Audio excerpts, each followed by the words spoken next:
The San Francisco Giants drop another one, guys, to the Toronto Blue Jays, 7-3 in this one. The story of this game, guys, was that we implemented the opener strategy, something that has been talked about, something that we would consider if possibly it would help us try to win games. And the big problem the Giants have had this year, guys, is that the first inning, we have massively underplayed in the first inning absolutely all year. It has continuously gone on. So before coming into tonight's game, guys, we had been outscored in the first inning 40-3, the Giants this year. And so going into tonight, we started Nick Vincent out of the bullpen, and he got into trouble early, guys, and did not have his command and wound up giving up 3 runs in that first inning, guys. And Vincent, so he gave up, 4 hits, guys, in the first inning. And so it just was not a good start using the opener strategy. Now, Vincent has pitched very well out of the bullpen this season.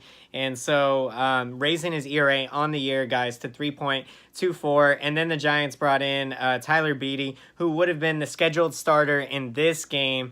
He came in the second inning. But the problem is that when you put yourself in a hole down 3-0, after the first inning, that puts a ton of pressure on the offense to, get something going, or already you're playing catch up in the first inning. You feel like you need to put a run across the board to kind of let the opponent know, like, hey, we're still here and, we're still fighting. So, it's just unfortunate that the offense has had to come from behind several occasions this season, guys, and like a lot of the Giants wins this year have been come from behind wins.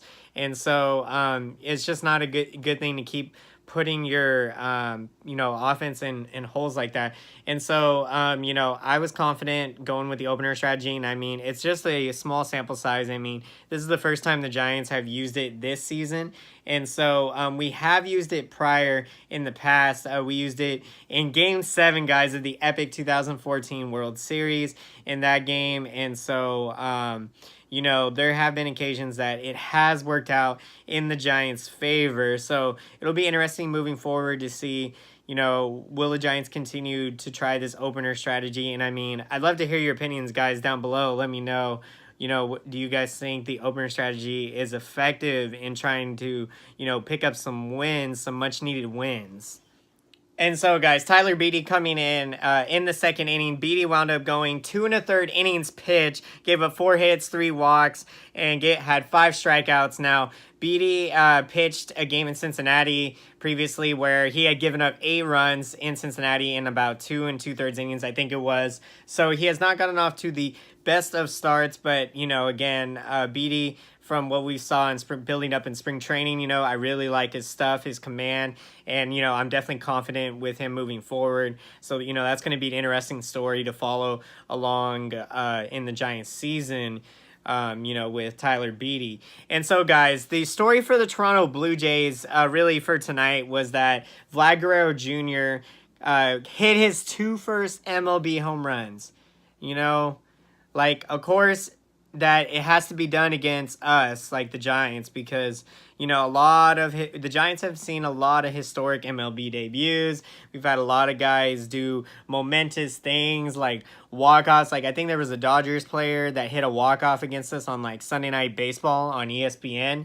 And so, I mean, this kind of stuff seems like it happens way too often. Now, in the first inning, it was a 2-0 count that Nick Vincent had on Guerrero Jr. And then he got the count to 2-2, and I believe he was challenging him. I can't remember if I think it was full count, but he challenged him with the fastball, because you don't want to walk the guy, or essentially, you put the ball where it's going to be, and then that fastball in the outside corner, Guerrero just powered that to center field, 110 exit velocity miles per hour, something like that. So just absolutely crazy. Impressive from Guerrero Jr. But even more impressive is that coming into the series, guys, Guerrero Jr. had only 0 home runs on the year with 1 RBI, and he was hitting under 200. And then going into tonight, he wound up hitting 2 home runs, went 3 for 4. And I mean, it's making us think like, what kind of a guy, who's that guy? Because that's not the guy that statistically this year has been producing. But apparently, I think Guerrero Jr. had been coming close to finding his swing. And so that was according to a source from the Blue Jays. And so he had, probably by this point he had got his swing together. So I mean, he's an exciting young player for for the Blue Jays, and it's gonna be tough. The Giants are gonna have to contain him, especially in the next game and the final game in the series, if we're gonna try to pull out a victory and to avoid the sweep. And so, guys, that second home run by Vlad Guerrero Jr. was given up by Reyes Maranta from the Giants. Reyes Maranta went 2 innings tonight, guys, gave up 3 earned runs. And so Maranta, he's been, an electric pitcher for us this year, and, gave one up to Vlad Guerrero Jr. And so, you're going to have your off nights. And so with Maranta, I mean, that's just essentially how that played out.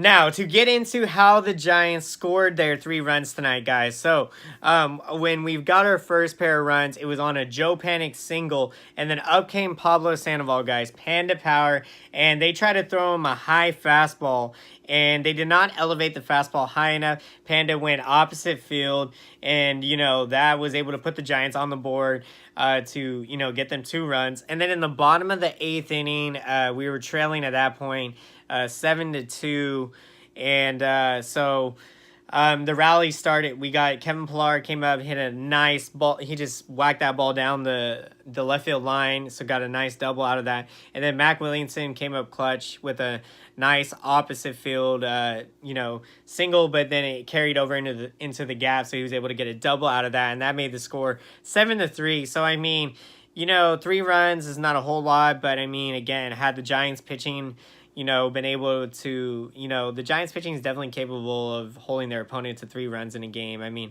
this game could have been a game that we could have essentially had a chance to win. But again, when you put yourself in that early hole deficit like we did when it was like 3-0, it just makes it tough to try to come back. And so, it's going to be really key that first inning tomorrow in the final game of the series, as the Giants are calling up their top pitching prospect, guys, for tomorrow's game against the Blue Jays. We're calling up Shaun Anderson from AAA Sacramento.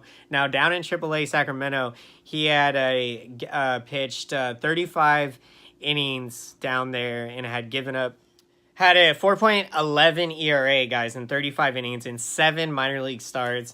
Now, early in the Expedition season, Shaun Anderson got a start at Oracle Park against the Oakland A's, and I thought he looked very good in that game. And they call him Thor, like from Game of Thrones, as he kind of looks like Noah Syndergaard. So that'll be kind of a funny, classic thing, guys, for you to see in tomorrow's game. Seeing Shaun Anderson making his MLB debut, it is going to be extremely exciting against the Blue Jays. So I think the experience that he kind of got his feet wet a little when he made the Expedition start against the A's, I think that will definitely help him to kind of relax him, hopefully in the first inning, because it's going to be key for the Giants to get through that first inning and, really try to figure out this first inning. So, guys, on to a bigger storyline that we need to really get into. Following the loss tonight, the Giants moved to 17-24 on the season. And now I believe we are 9.5 games out behind the first place Dodgers, and things are not looking good in terms of, the direction that this year is going. Now, it's still early in the season, but the question that continues to remain to be asked is it time for the Giants to rebuild? And I was reading an article today talking about how, basically, being that it's Bochy's last year, it's almost like it's time at this point to start rebuilding, because, it's going to be better for the long term. And unfortunately for Bochy, a rebuild's a fun challenge, when you're going to be around for it. But with Bochy's case, he's not going to be around for this rebuild. So, I mean, really, Bochy wants, the winning culture to be back in San Francisco for this season. And, I really hope the Giants this year, really dig deep and try to, dig within themselves to discover, something that they didn't even know really was there. And I think that could propel them to win some games. And really, they need, really get on a hot streak, because, this team can get on a hot streak. The offense has looked good at times. And I think if we get big clutch, pitching performances from, the starting pitchers, like start coming up in the second half and everything, I think it's going to be critical, to the success that this team can have in the second half of the year.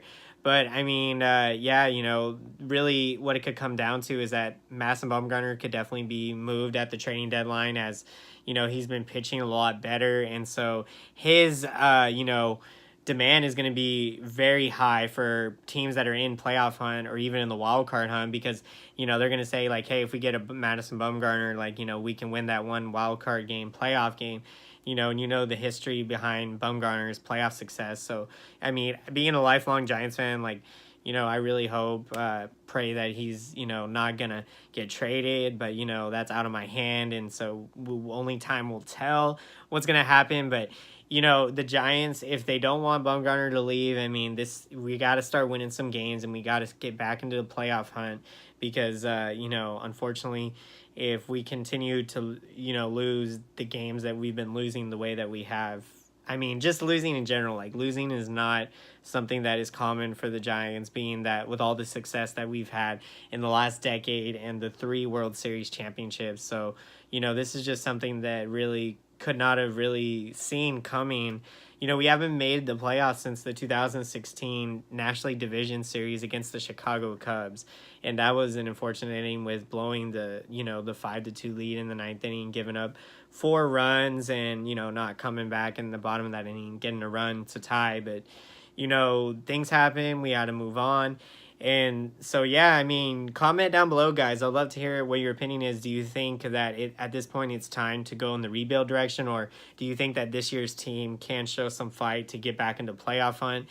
And also, other guys that probably could potentially be on the move: Will Smith, our closer, Tony Watson, Sam Dyson. So these are all bullpen pieces that we could potentially trade to acquire more pitching prospects to try to bolster up our farm system, which that would be critical to turning the direction of the Giants franchise around. Now, rebuilds, I mean, they've worked out for a lot of other teams, but, I think the tough thing coming to realization is, the core players, because Bochy, what he also had to say was, he feels indebted to those players, because of everything that they've accomplished. And, really, how can you not? Because, I mean, again, the success, the 3 championships, I mean, it's a lot of success. So, these players are getting older, and, at this point, I mean, it's getting to that point. So I think the only 3 players remaining from the 2010 World Series team is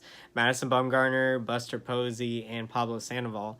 And so, yeah, I mean, that's it from that team that's left still active, or with the Giants. So it's like, man, it's insane.